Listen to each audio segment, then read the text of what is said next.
இனி எனக்கு என்ன லைஃப் இருக்குது, என்ன ஃப்யூச்சர் இருக்குது அப்படின்னு நிறைய பேர் புலம்புவதை பார்த்துருப்போம். வெளியில் தெரியாட்டியும் மனசுக்குள்ளே புலம்பிட்டு இல்லையா? இந்த புலம்பலை பல வருஷத்துக்கு முன்னாடி 20 லட்சம் மக்கள் புலம்புனாங்க. எங்களுக்கு இடமில்லை வாழ, எங்களை சேர்த்துக்கொள்ள யாரும் இல்லை, அக்செப்ட் பண்ண யாருமே இல்லை, எங்களுடைய வாழ்க்கையே இல்லை அப்படின்னு சொல்லி புலம்புனாங்க. அப்படிப்பட்ட ஜனங்களுக்கு கடவுள் அவர்களை தெரிந்து கொண்ட அவர்களுடைய தெய்வம் அவங்களுக்கு ஒரு வாக்குத்தத்தத்தை கொடுத்துச்சு. என்ன வாக்குத்தத்தம் தெரியுமா?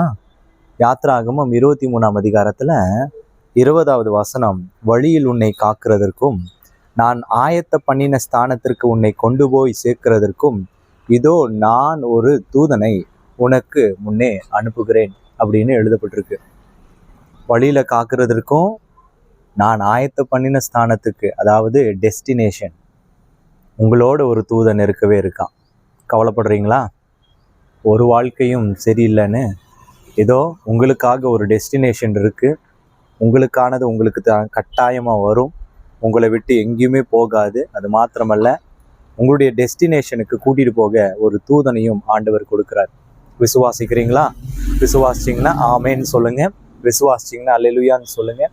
விசுவாசிச்சிங்கன்னா இந்த பதிவை மற்றவர்களோடு ஷேர் பண்ணிக்கோங்க.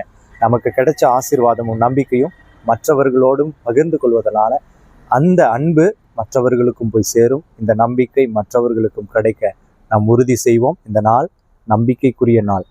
தேவதூதன் நம்மோடு இருக்கான்னு தேவன் சொல்லும் பொழுது நாம் ஏன் பயப்படணும்? நம்பிக்கையோடு இருப்போம். அரணுக்கு தேவன் கூட்டி சேர்ப்பான். God bless you. God bless you.